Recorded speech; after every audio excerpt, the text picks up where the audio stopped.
Bonjour à tous et bienvenue pour ce nouvel épisode des sciences occultes. Aujourd'hui, nous allons parler de la légende du golem qui appartient à la tradition hébraïque et plus précisément à la science kabbalistique. Nous avons une arme qui est le vaccin. Le vaccin est ici largement disponible. Partout, nous devons nous faire vacciner. Qui contrôle la mode médiatique? Qui? Je suis victime de votre liberté. Dans le calme, dans le respect de l'autre. Ces gens qui sont dans la mobilisation, si je puis dire, elle est irrationnelle, oui. parfois cynique, manipulatrice.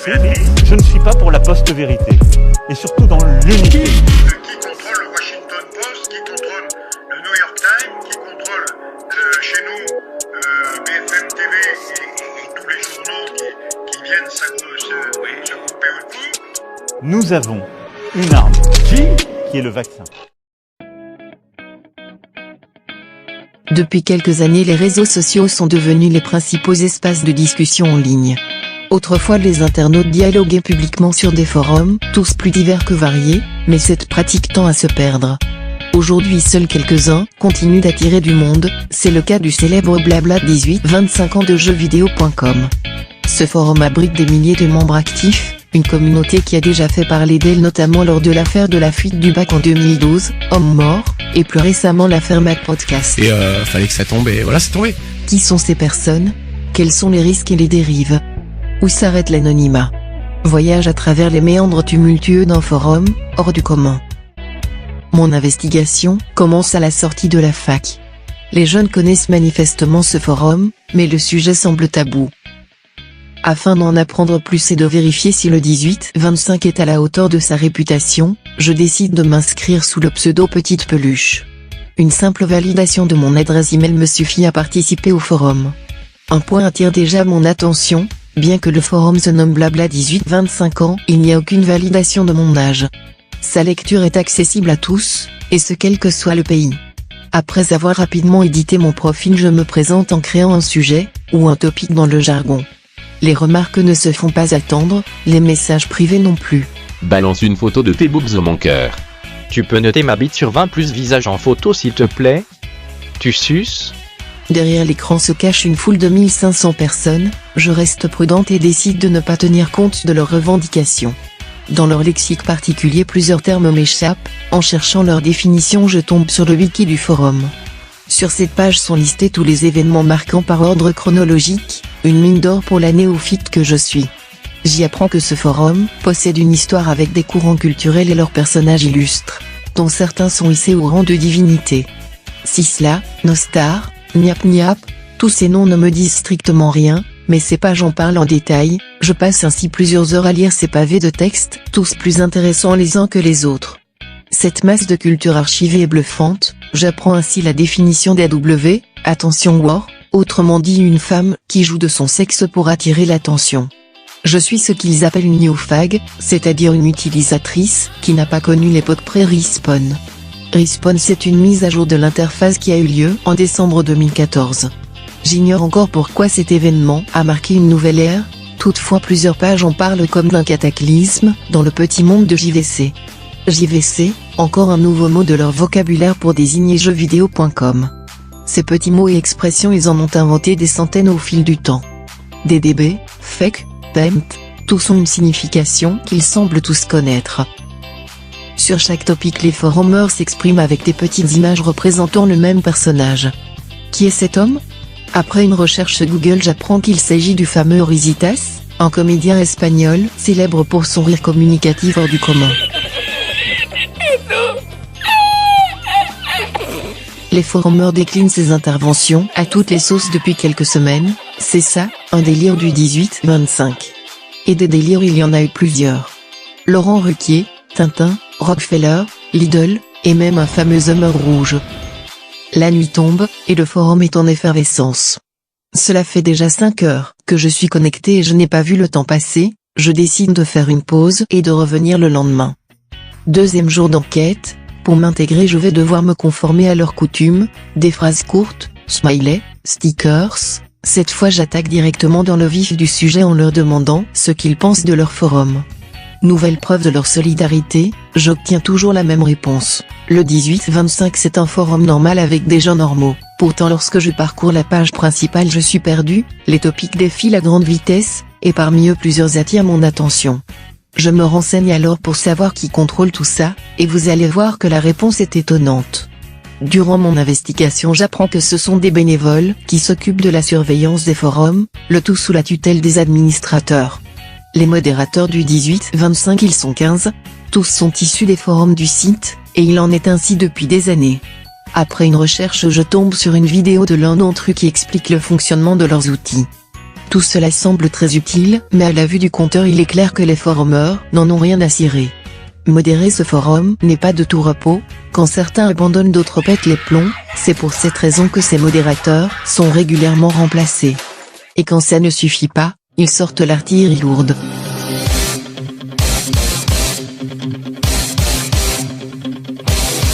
Lorient 58 ans est un retraité qui modère 85% des forums du site, on le surnomme le Morlock, le capitaine ou encore Haddock.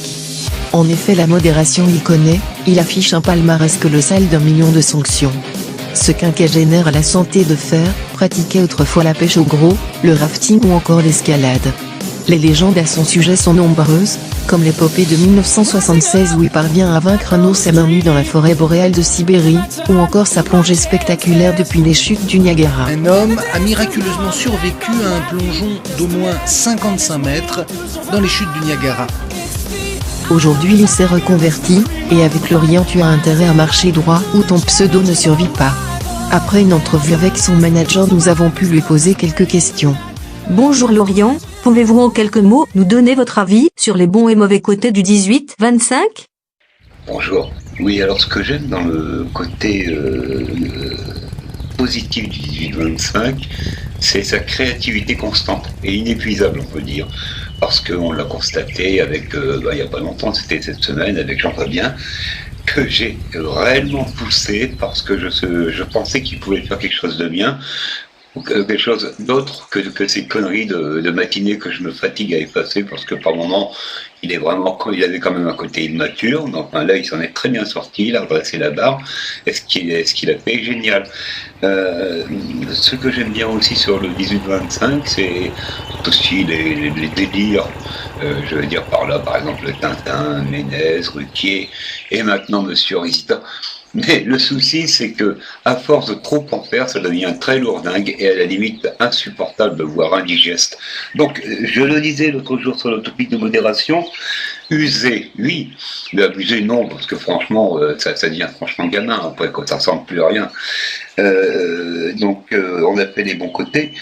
Pour les mauvais côtés, je dirais, c'est pratiquement de découvrir que tous les matins, il y a un groupuscule qui attise une haine ciblée sur une communauté, etc.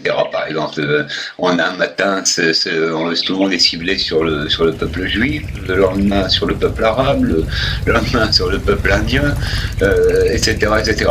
Et le souci, c'est que ce groupuscule qui sort 3, 4, 5, 6 topics, admettons pas plus, arrive à emmener effectivement comme d'habitude des moutons qui répètent inlassablement les mêmes conneries, quoi. Donc je leur préconise d'avoir un peu plus de personnalité et de ne pas rentrer dans le jeu de ces, on va dire, groupuscules qui viennent uniquement pour attiser la haine, quoi. Voilà ce que je peux dire sur les bons et mauvais côtés du 18-25. La haine, est-elle une cause ou une conséquence ? Sur internet les gens disent tout haut ce qu'ils pensent tout bas, ce qui peut vite déraper, surtout quand les thèmes favoris des jeunes sont les polémiques et l'actualité. Ainsi certains membres ne se privent pas de donner le fond de leurs pensées, des propos interpellants, parfois extrêmes. Heureusement les modérateurs ne sont pas seuls. De l'autre côté, sur le topic de modération des membres s'organisent pour les aider, on les appelle les poucaves, et certaines d'entre elles ont fait des signalements leur spécialité. C'est le cas de Saumon Arc-en-Ciel. Ce forumer au passé obscur a accepté de donner son point de vue sur la situation du 18-25. Vous savez, ce forum n'a pas que des mauvais côtés. Il fut un temps où il pouvait accomplir de grandes choses. Et je pense qu'il en est toujours capable. Je n'admets pas que des individus mal intentionnés ternissent sa réputation en s'en servant comme d'un exutoire à haine. Cela, je n'hésite pas une seule seconde à le signaler. Durant plusieurs mois, je suis moi-même tombé dans le côté obscur de la force. J'insultais les gens et je devenais mauvais, mais la Sainte Charte m'a sauvé. J'ai compris que ce n'était pas en nous tapant dessus qu'on allait sauver notre forum. Vous pensez que Poucave est utile? Je pense que c'est capital dans la mesure où 15 modos ne peuvent pas surveiller tous les topics 24 heures sur 24. C'est mathématiquement impossible. Alors nous, ce qu'on fait, c'est très simple, on participe. Et quand on repère un message, hors charte, on leur signale. Respecte la charte, chef. Sois là. La charte, un pavé que j'avoue n'avoir pas pris le temps de lire, un recueil de règles de base qui rappelle étrangement les lois de citoyenneté. Alors pourquoi si difficile de la respecter? Pour obtenir une réponse, je pose la question directement au forumeur. Liberté d'expression. Je suis Charlie. C'est drôle, MDR. Je nie que cette société aristocratique avide de pouvoir contemporainement altermondialiste. Une insatiable envie de s'amuser, voilà ici une caractéristique des jeunes de 18 à 25 ans, l'excitation de flirter avec les limites, et un refus caractérisé de l'autorité. S'ajoute à ça la lutte contre ce qu'ils appellent la décadence de la société. Sur internet les langues se délient et tout le monde dit ce qu'il pense, et si on est sanctionné ce n'est pas grave, il suffit de recréer un nouveau compte. C'est là tout le problème du 18-25. Comme dans la rue, ceux qui crient le plus fort sont ceux qu'on remarque le plus. Et les nouveaux arrivants, qui veulent s'intégrer peuvent suivre le mauvais exemple. Alors que faire pour minimiser les risques? Je pense qu'il faut mettre l'accent sur la pédagogie. Un jour, un grand formeur a dit que l'important ce n'est pas le cheval, mais les règles du jeu. Quand ton chef t'offre un délicieux kebab et que des larmes coulent sur tes joues, la bonté de ses sentiments va faire qu'il te demandera si tu vas bien.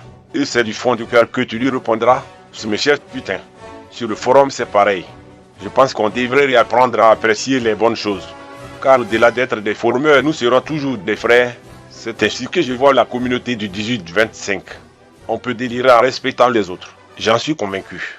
Ce qu'il manque aux gens, ce sont des exemples, car il sera toujours plus facile de suivre la masse que d'inventer ses propres concepts innovants et légendaires. Sois là. Rêve ou utopie, en tout cas ces témoignages m'aident à y voir plus clair. Une chose est sûre, le 18-25 est un forum hors du commun qui n'a pas fini de faire parler de lui.